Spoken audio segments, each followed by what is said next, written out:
Well, Spassky is waiting. Right, and waiting and wondering whether Bobby will show or not show. And there's absolutely dead silence in the hall. Spassky is pacing, he's nervous, and... Wait, here comes Fischer, coming on the stage saying that he was caught in traffic. And I think Spassky was visibly relieved. And also perhaps pained.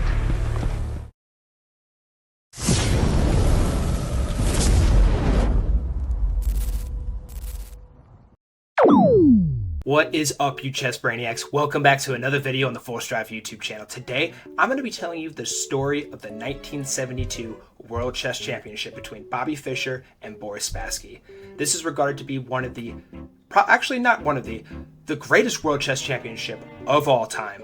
And the story behind it is absolutely nuts. To start the World Championship off, it partook in Reykjavik, Iceland, and Bobby Fischer just complained about literally everything. Like, he was literally just complaining about his chair, complaining about this, complaining about that, and just making a whole scene out of nothing.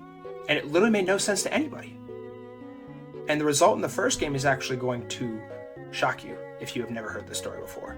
So let's get right into the game. So to start the World Chess Championship, Boris Spassky between Bobby Fischer opens up with d4. Bobby responds with knight of 6. This is the Indian game. c4, e6, knight of 3. And this is now the Indian game, East Indian anti-Nimzo-Indian variation. Next we get d5, knight c3, bishop e4, pinning the knight to the king, e3, castles. Bishop d3, c5, castles. And this position, it literally looks like it is just quite literally deadlocked between these two. Very principled opening from both Bobby and Spassky, as you would expect in a World Chess Championship. Knight c6, a3, bishop a5, knight e2, d takes on c4, bishop takes back on c4, bishop b6, d takes on c5, and the queen takes. Sorry, I thought the bishop was going to take there. Wow, that caught me off guard. Queen takes, rook takes, and white has a slight positional advantage, but is not too obvious as to why. So we're going to progress in this because this is beyond my understanding and probably your understanding as well. Bishop now takes on c5 because that's the only move that staves a pawn and also defends the bishop from being attacked from said pawn. He could have moved down, but he would just been down a pawn. Let me get b4, bishop b7, sliding the bishop all the way back, bishop b2, bishop d7, rook a c1, putting pressure coming down these files, rook fd8, knight ed4, striking at the position. Spassky trying to find some threats here. And the knight takes on d4. Knight takes back on d4. Bishop a4, attacking the rook. Bishop b3. Best move on the board by Spassky. Bishop takes on b3. Knight takes on b3. Rook takes on d1. Rook takes back on d1. Rook c8. In this position, Spassky moves his king to f1. Nicely done. Second best move on the board. And by the way, there's no engine, so there's no way they can know that. Anyways, unless they analyze the game afterwards, I guess. After this, we get king f8. Fischer just completely mirroring Spassky's last move, which is slide the king over. You can slide your king over. I can also slide my king over. King e2. Knight e4. Rook c1. We get takes. f6. Knight a5. Bring the knight in to attack this pawn. Fischer does a good job of bringing the knight back. And also, it's a bad move to push this pawn here because of this. Right? Yeah. So now you're forking everything, and there's no way to defend this pawn. There is a way to get out of it and force a draw, apparently, but it's very, very complicated. The best move is to move the knight back, which is well done by Bobby Fischer. And after this, we get king d3, bishop d8, slide the bishop back to attack that knight. Now the knight's going to move because if you don't move the knight, the bishop's going to take and the pawns are going to be doubled. And after this, we get bishop c7, knight takes on d6, bishop takes back on d6, b5, and we get our first inaccuracy of the game. Bishop takes on h2. And this is an inaccuracy because of g3. Blocking the bishop in. After h5, king e2. it looks like Spassky's going for the kill on that bishop. H4, F3, or king F3, sorry. So, and then Bobby starts moving his king up, and it looks like the bishop actually might be able to escape, right?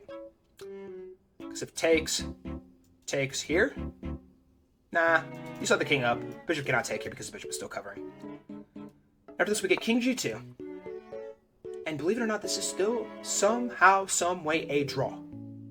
We get H takes on G3, F takes on G3, bishop takes back on G3, king takes G3. And Boris Spassky is just up one clean piece of material. But it is still deadlocked, and it's not too obvious as to how he finishes this game off. Bobby also has 2 passed pawns. After this, we get king D6, A4, king D5, bishop A3, king E4, bishop C5. Attacking this pawn, so now you probably got to do something about that pawn. Fischer vouches for pawn to A6, B6. In this position, Bobby Fischer plays the losing move, F5. Because after king H4, F4, E takes F4, king takes F4, king H5, king F5. There's not really a way to stop the attack from white. It's after bishop B3, king E4, bishop F2, king F5, bishop H4, E5,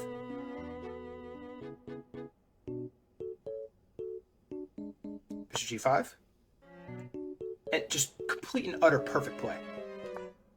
Now the bishop slides back, now the king slides down, now the king slides up, stopping that pawn from promoting. And by the way, the king cannot get over here as well now because the bishop is literally covering, and also the king still covers there as well. King D5, king F5, A5, F2, or bishop F2, G5, king takes on G5, king C4, king F5, king B4, king takes on E4, king takes back on A4, or excuse me, takes the pawn on A4, king D5, king B5, and king D6. And in this position, Bobby Fischer resigned. Because if you move your king here,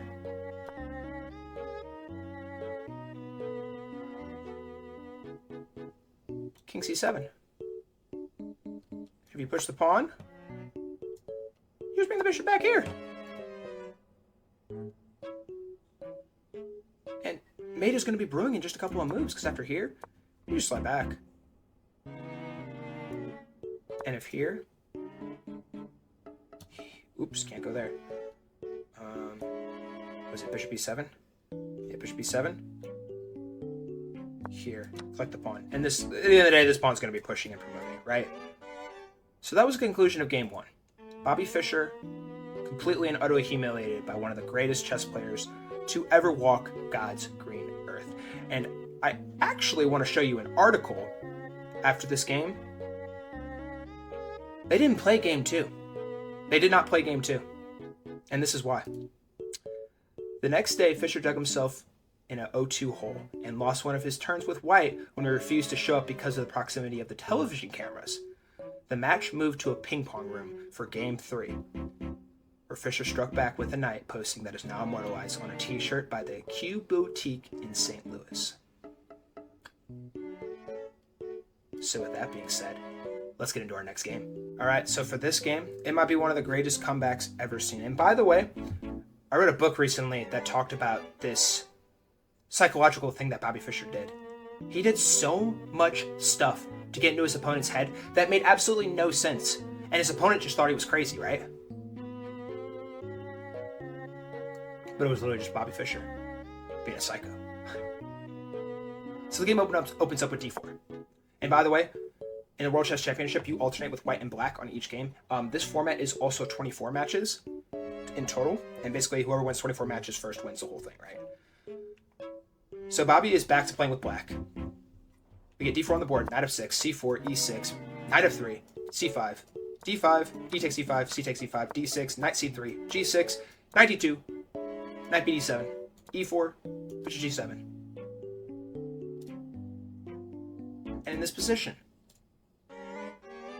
Spassky has an advantage as it stands. This is the Benoni defense, modern Knights tour variation. But it's not too clear as to how. Apparently, Spassky should probably play a4 here, allegedly, which seems kind of diabolical to my little tiny brain compared to their brain. But instead he vouches for bishop e2. Still a good move. So now you clear the right for your king and castle. You get castles, knight e2, queen c2, and Bobby Fischer is knight h5. A great move, according to the engine. Because after the bishop takes, the pawn's going to take. And you're thinking, oh wow, wait, there's double pawns here. There's no way to stop this, right? Just wait. Knight c4, knight e5, knight e3, queen h4, bishop d2, knight g4, knight takes on g4, h takes on g4. And it looks like Bobby Fischer might be coming up with a threat here. Very, very possible he could. We get bishop h4, queen f6, g3, bishop d7, a4, b6, rook f e1, a6, rook e2, b5. And now if you notice once again, but the engine is favoring Bobby Fischer after he was down. And this move right here, like that article I just showed you, it proved to be one of the greatest moves that this generation had ever seen at the time. After this, we get rook a e1, queen g6, b3, rook e7, queen d3, rook b8, a takes b5, a takes back on b5, b4, c4, queen e2, rook b e8, rook e3, h5, rook 3, e2, king h7, rook e3, king g8, rook 3, e2. And I don't know how you stop this attack. This pawn's going to push. The rooks are sniping down here. I mean, obviously, Spassky still has rooks doubled up over here. The next best move on the board allegedly would have been to play bishop takes on c3, which is just exactly what happens. Bobby Fischer finds the perfect move at the perfect time. Obviously, the queen's going to take here. Then we get rook takes on e4. And now Bobby Fischer is going to be up a pawn. Bishop h6. Queen g6. Bishop slides all the way back. And by the way, that looked like one of those moves. Like, obviously, I imagine there was more to this than that. Looked like Spassky was trying to create some kind of checkmating threat. But queen g6. Bishop slides all the way back. Queen b1. And it doesn't take too much longer for Bobby Fischer to just wrap this game up. And in this position, right here, on move 41, Mr. Spassky resigned after he went down 2 pawns, because after the king goes anywhere else, queen's going to take. And the queen can't take the pawn's covering, and the queen, mind you. And so, having been down 2 games in the World Chess Championship, Bobby Fischer in Game 3, I know it says Game 2 on your screen, but we're doing 8 games today, I believe, I'm pretty sure it's 8 games, and this is the second game we're reviewing. But this is the 3rd game of the World Chess Championship. So with that being said, y'all, let's get into the next game. Alright, so now it is time for our 3rd game we are going to be reviewing. This is actually Game 5 of the World Chess Championship. After Bobby Fischer won that 3rd game, Boris Spassky was able to stave off a draw. So as it stands right now, it is 2.5 to 1.5. And this game is actually kind of crazy. So to open the game up, we get d4, knight f6, c4, e6, knight c3, bishop b4, pinning the knight to the king, knight f3, c5, e3, knight c6, bishop d3, bishop takes on c3, pawn takes back on c3, d6, e4, e5, d5, and now this pawn's very, very powerful because it's literally just suffocating the black position here. Knight e7, sliding the knight back, knight h4, h6, f4, striking, knight g6, knight takes on g6, pawn takes back on g6, f takes on e5, d takes on e5, bishop e3, b6, castles, and I'm going through this game pretty quick because it is a very, very even position as it stands. a4, a5, rook b1, rook b1, rook b1, shout out Gotham Chess, bishop g7, rook b2, Rook b8. Rook bf2. And the rooks are now doubled, glaring down this f file. Queen e7. Bishop c2. g5. Bishop d2. Queen e8. Bishop b1. And by the way, before I forget to, Nimzo, Indian Defense, Hubner, Mainline is what this opening was called for this game in particular. So after bishop e1, we get queen g6, queen d3, knight h5, bring the knight forward. Rook takes on f8, rook takes back on f8, rook takes on f8, king takes on f8, bishop d1, knight f4. And in this position, Spassky played the losing move. Queen c2. And if you want to try and find it, be my guest. I implore you. But the winning move is sacking the bishop on h4. a4. Not h4, a4. A brilliant move. Just like Ham says, great move, but it says brilliant move too. Except if the queen takes, it's going to be mate in 9. Queen takes on e4. Best move here is to play queen e8 check. Oh, you have to sack the queen. Takes. Actually, let's say you play something like this. And here's just main 1. Oh, that's not main 1. This is main 1. And Spassky resigned. Because now he's down a pawn. And the World Chess Championship, in the mere blink of an eye, turned on its head just like that. And I'm going to show you 5 more games. And you're not going to believe the results in these. So sit back and let's get into the next game. And now it is time for game 4.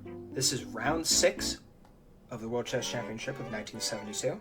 And this is the game immediately following the game we just looked at. It is 2.5 to 2.5. And Bobby Fischer opens the game with white, with c4, e6, knight f3, d5, d4. The Queen's Gambit declined. And this game is notorious because this is the first time Bobby Fischer ever uncorked the Queen's Gambit in any fashion. A normal Queen's Gambit usually consists of d4 here, here. But instead he played a bit of like a reverse type of Queen's Gambit, if you want to call it that. And Boris Spassky is on the ropes. Mind you, it is tied 2.5 to 2.5 after game 5. Bobby Fischer was down 2 games to start this World Chess Championship. And you just quite literally do not come back from that. It's basically impossible. For all, like literally in this day and age, in previous day and ages, like you don't come back from that. It's quite literally unbelievable. So just we get knight f6, knight c3, principal, get the knights into the game, bishop b7, bishop d5, castles, e3, h6, bishop h4, b6, c takes d5, knight takes d5. And I'm going to go ahead and flip through this really quick.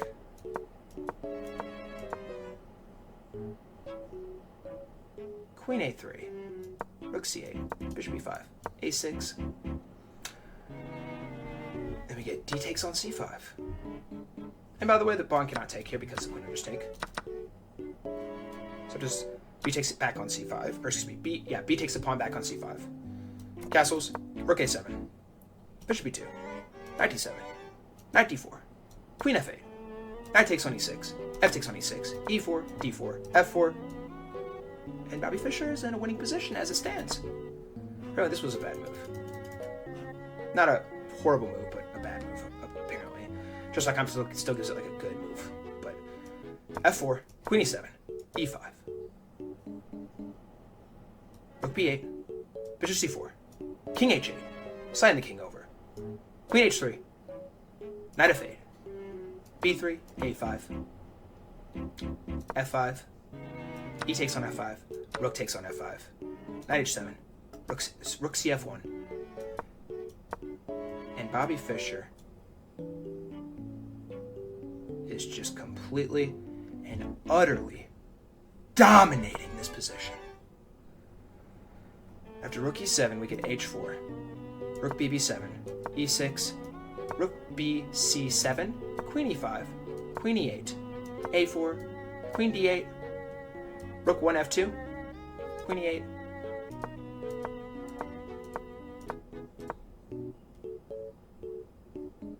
and in this position, Bobby Fischer played the winning move,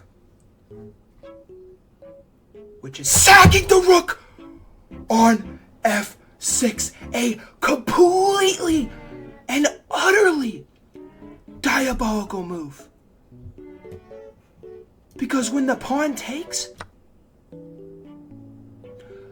rook is going to take on f6. And the only move here, if you play like king g8,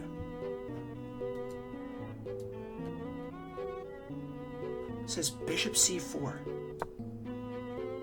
And the king is just way too exposed, and there's nothing Boris Spassky can do. Even being up one piece of material. A diabolical sacrifice. Spassky would take the pawn. Fischer would respond with taking the pawn back. King g8, bishop c4, king h8, queen f4. And Bobby Fischer wins this game and takes a 3.5 to 2.5 lead. I believe. No, sorry, it's... Wait. 3.5. It was 3.5. Yeah, 3.5. 3.5 to 2.5. And now this game is 4.5 to 2.5. Crazy. And after this, Spassky low-key spirals out of control. So let's dig into exactly what happened with that in our next game. And now for game 5 that I will be showing you here today. So this game is actually game 10 of the World Chess Championship. After game 6 concluded, and by the way, I did say it wrong. After game 5, Bobby Fischer actually just tied it 2.5 to 2.5, and after game 6, he took a 3.5 to 2.5 lead. I want to correct myself on that real quick. So after that happened, it resulted in a draw in the next game in round 7. Bobby Fischer would win the next game in round 8, taking a... What would that make it? It would make it a...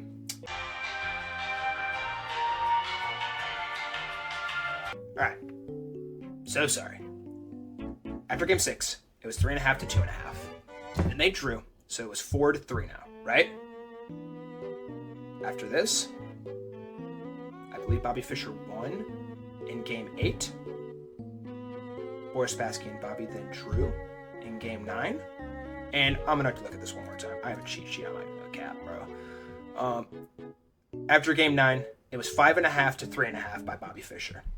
And so this game that I'm showing you right now is game 10. Bobby Fischer is currently up 2 games on the World Chess Champion that is, at the time, immortalized throughout all of Russia, the Soviet Union, whatever you want to call it, and just the entire world. Like, this was the final boss of chess at the time. And Bobby Fischer is about to completely and utterly wipe him. In round 10 of the 1972 World Chess Championship, Bobby Fischer opens the game with e4. Spassky responds with e5, knight f3, knight c6, bishop e5, a6, a4, bishop a4, knight f6, castles, bishop e7, rook e1, b5, bishop e3, d6, c3, castles, h3, knight b8, d4, knight b7, knight bd2, bishop b7, bishop c2, rook e8, b4, bishop f8, a4, knight b6, a5.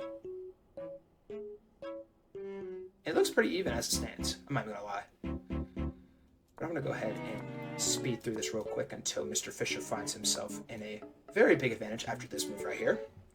And this is a bad move because of d5. Because if the pawn takes here, takes. This pawn is covering 2 squares. This pawn's also covering 2 squares.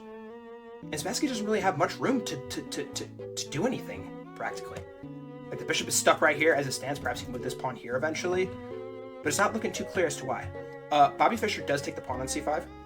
And then it's followed up by d takes c5, d takes e5 now. Knight takes on e5. Knight takes back on e5. Queen takes on e5. c4. Queen f4. Bishop takes on f6. Queen takes back on f6. C takes b5. Rook e d8. Queen c1. Queen c3. Knight f3. Queen takes on a5. And there is a crazy move in this spot, which is bishop b3. And apparently that's not even like the craziest move on the board. Like, Chess.com gives it. Oh, it's actually an inaccuracy. So, okay, so according to the time, this is a great move, but nowadays with our chess engines, it's very, very bad, apparently. Couldn't quite tell you why. So I'm going to go ahead and skip here. And now the bishop takes here.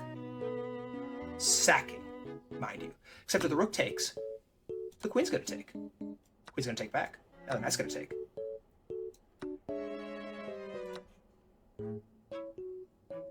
And you cannot take this knight. Except rook d7.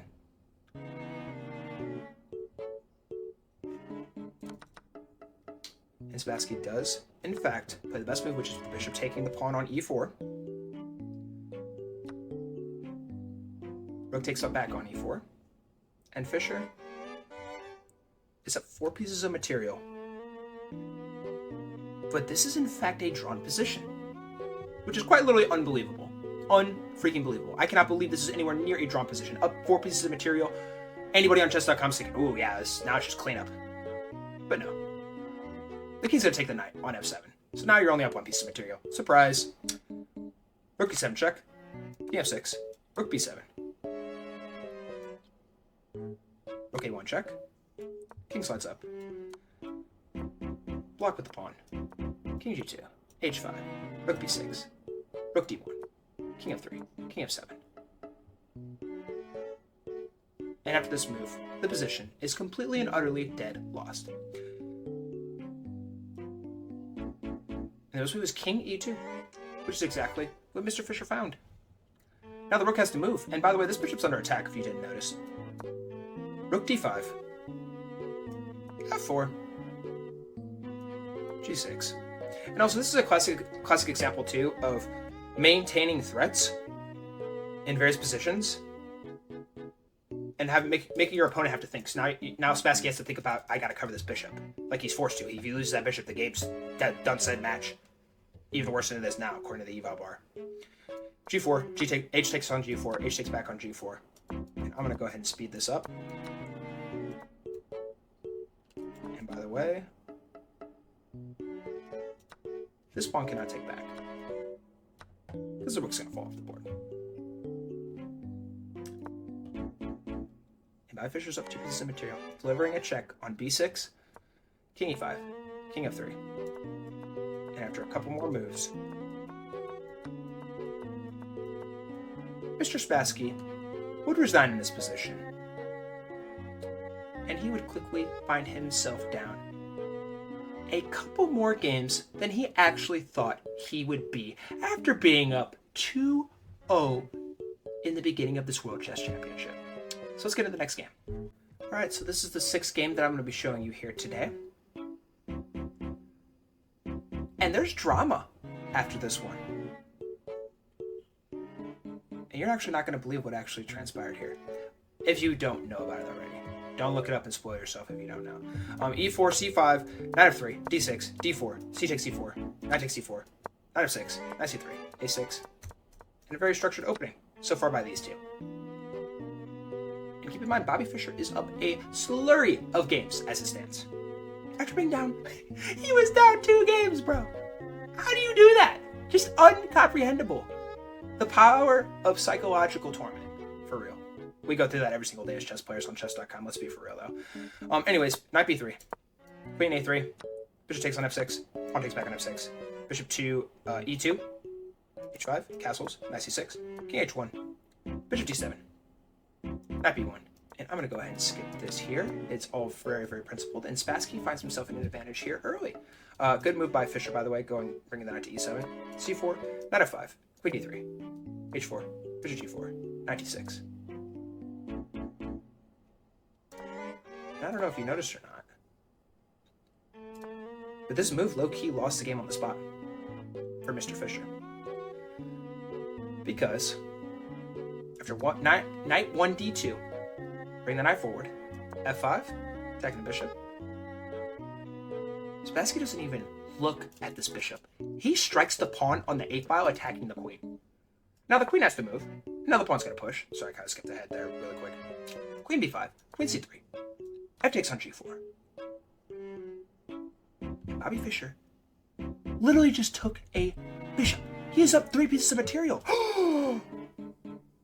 And it looked like the queen was going to take the rook here. But to no avail. Instead, this queen is trapped. This queen is trapped. You can't go here. You can't go here. You can't go here. Here, can't take. Can't go here. You can't take here either. The queen is suffocated. Completely and utterly. Boris Spassky completely ignored taking the rook. I guarantee you 99.9% of you would have taken this rook right here.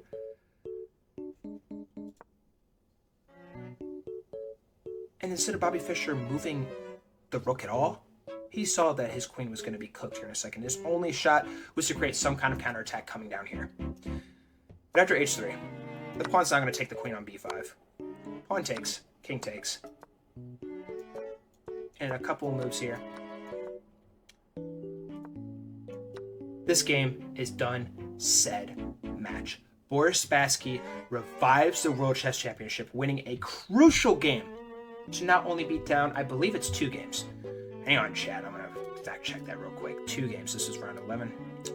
Yeah, he's only down 2 games. So before he was down 3 games, now he's only down 2 games. All right, guys. Let's get into our second to last match.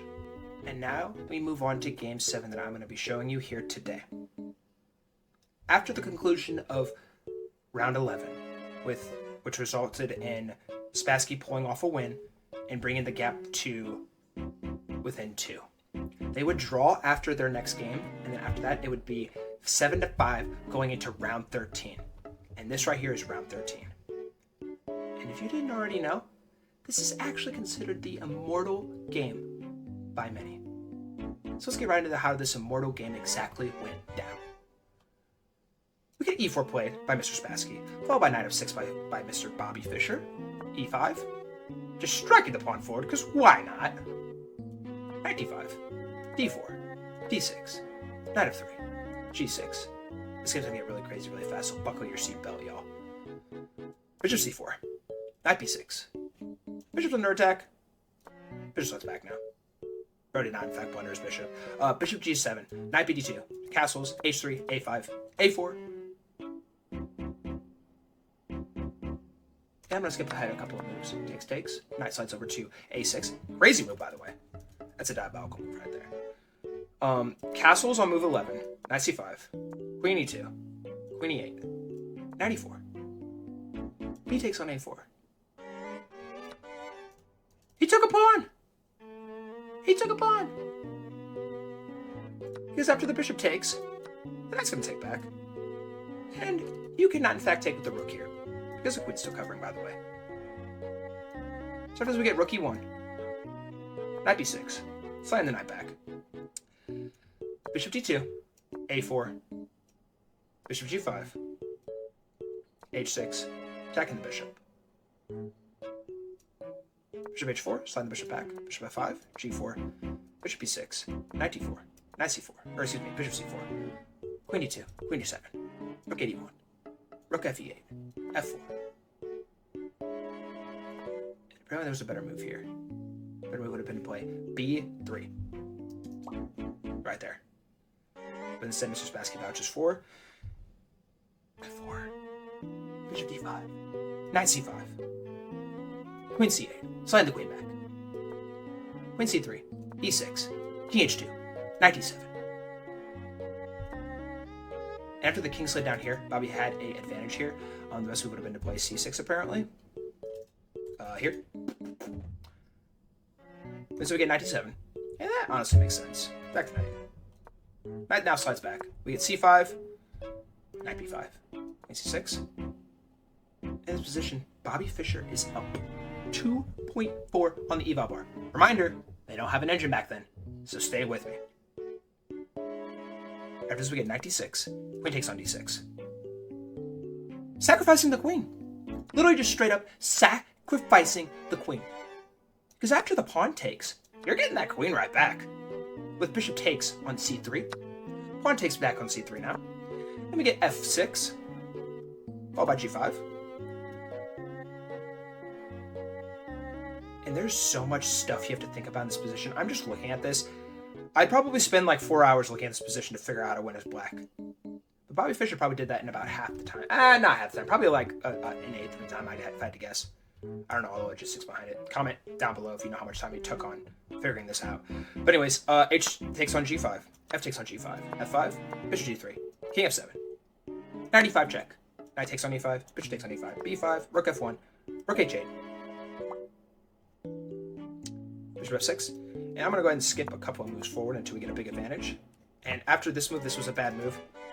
Because this pawn's now one square away from promoting. And it's a little scary. Just a little scary. And with no regard for human life, Mr. Spassky pushes the pawn forward, but to no avail, because the bishop is just going to collect the pawn there. But wait. Spassky now has a pawn of his own on the last rank before promotion. And on top of it, his bishop is covering. And his rook is covering. How does this one go? We get bishop d5. I honestly love that move from Bobby. I feel like it's the only move in the position. And you're up 2 pieces of material as it stands. And if this pawn promotes, you just collect it. And it's GG's. Because this pawn's gonna make it. It's gonna make it eventually. After d5, we get king g3. Rook a3 check. Pawn blocks. And keep in mind, with that pawn block, it's now blocking the bishop's scope of stopping that square on the diagonal. Now the rook slides over. The rook also slides over to the other side of the board. We get e5. Rook h7 check. Talking is hard. King e6. Rook e7 check. King d6. Rook takes. Check delivered. Check delivered again. King slides all the way back. King takes on d7. And it's crazy that it's only 1.5 because Fischer's literally have 3 pieces of material. They're just diabolical. E takes on d5. And now, by the way, the rooks are double 2. So you got a little something you got to think about there, Mr. Bobby. Rook d6 check now. King a6. Rook d7 check. King a6. Slides rook back. Rook takes. King takes, sorry. b4. h4. King b5. h5. c4. Rook a1. G takes on h5. And you can stop this pawn eventually. Just keep in mind, dark square bishop obviously cannot attack this square. That's what a knight would be able to do, but not a bishop. In terms of that arrow there. h4, g7, h3, bishop e7, rook g8. Bishop slides down now.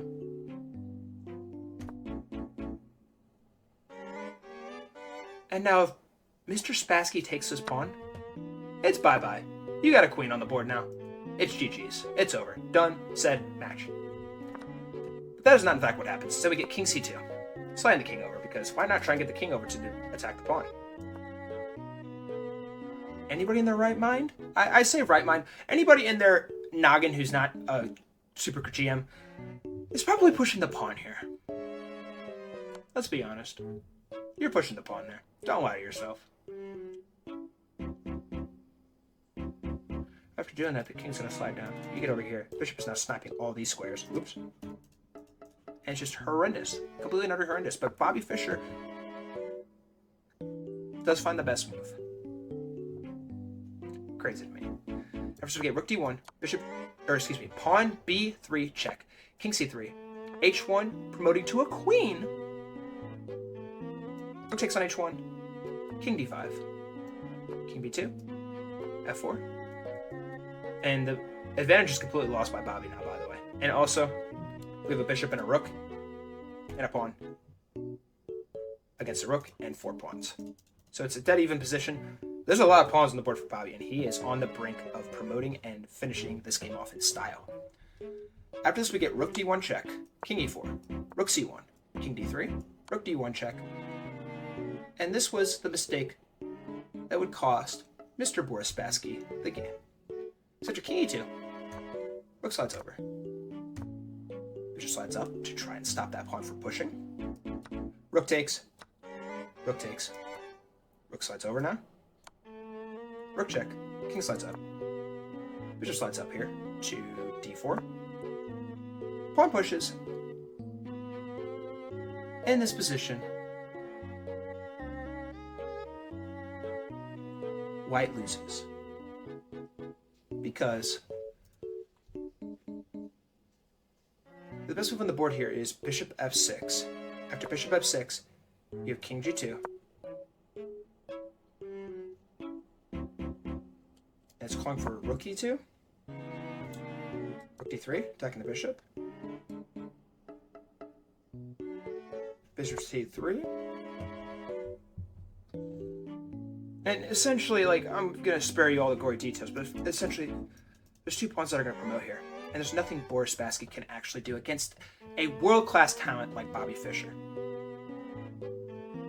And after this game, there would be 7 draws that occur. I believe it's 7. 7 draws that would occur.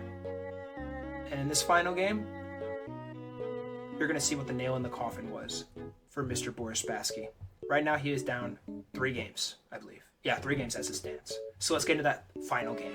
So after the 7 draws occurred, like I just mentioned in the previous game,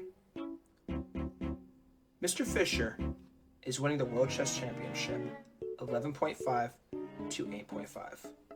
And this right here is going to be the nail in the coffin for Mr. Spassky. A Sicilian defense was played, a French variation, mind you.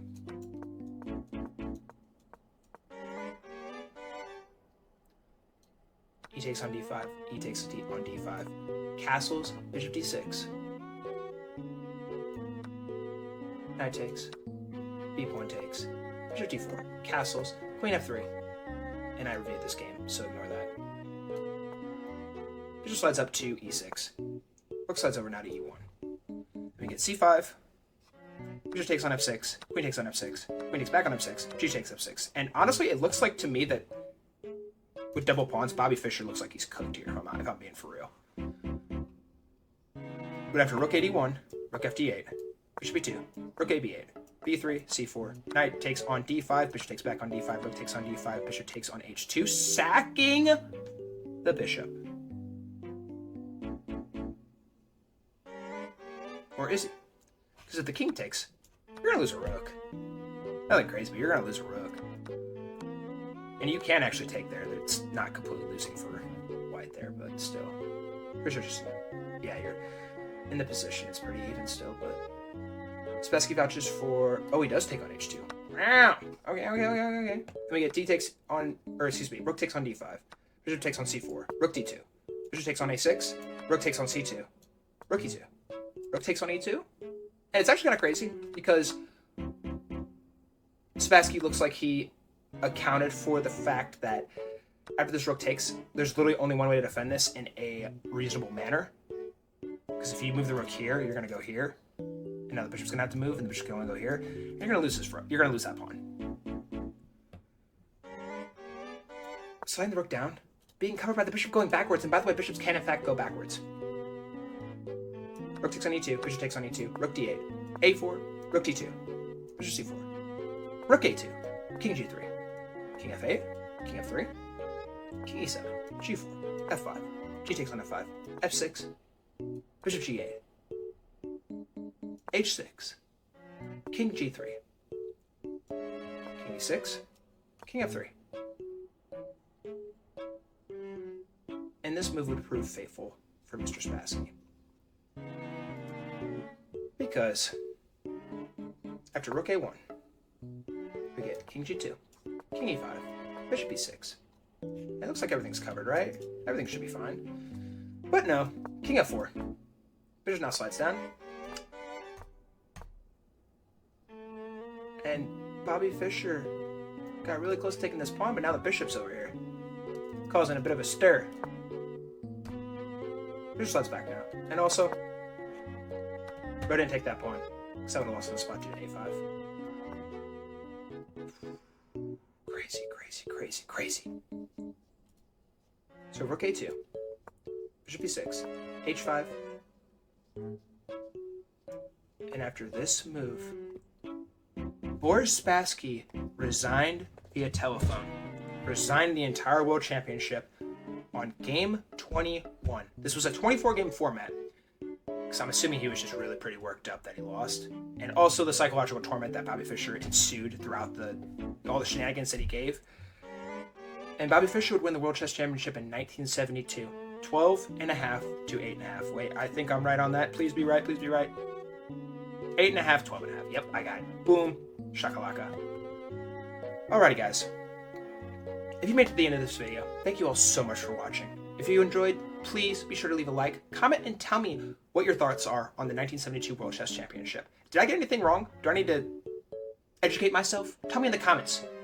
I'm pretty sure I got everything right, but there's a lot of pieces to this puzzle, and I want you to tell me. Tell me down below. I really want to find out. And also, if you enjoy chess content, I highly recommend you subscribe. We upload these videos every single day. We do reviews of celebrities, reviews in history, guests to ELO, tournament games, and a bunch of other awesome stuff. You will really enjoy it here. I highly recommend you stick around and subscribe. And also, we have a chess Discord server where we host chess tournaments twice a week on Tuesdays and Fridays.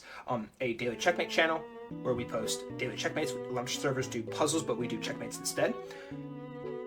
A chess dojo, which is essentially like a classroom kind of thing to help you improve your chess.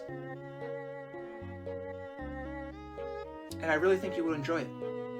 So if that sounds like something you'd be interested in, I highly recommend you click that link in my description down below, hop in, and explore. We'd love to have you, and I am excited as this server continues to grow, and we get more and more awesome people, like yourself, hopefully, if you join from watching this video. And guys, if you enjoyed this video, you might also enjoy this video. This video is really fun to make, and I think you'll find it very entertaining and very, very helpful. Alright, and for the last time, guys, thank you all so much for watching, and I hope you all have a great rest of your day.